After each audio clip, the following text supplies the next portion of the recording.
और उन्होंने कहा, देवताओं ने श्री सुखदेव जी से कि ये अमृत का कलश आप ले लीजिए और राजा परीक्षित को अमृत पिला दीजिए, इससे उनको नहीं मरना पड़ेगा, मृत्यु का भय नहीं होगा, अमर हो जाएंगे।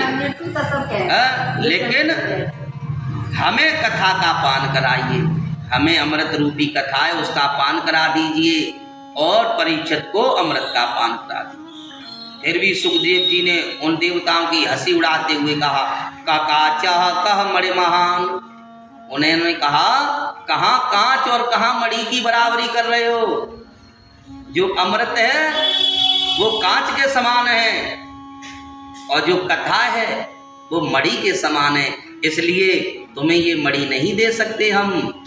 इसलिए ऐसा कह करके उन देवताओं की हंसी उड़ा दी और देवता वहां से चले गए।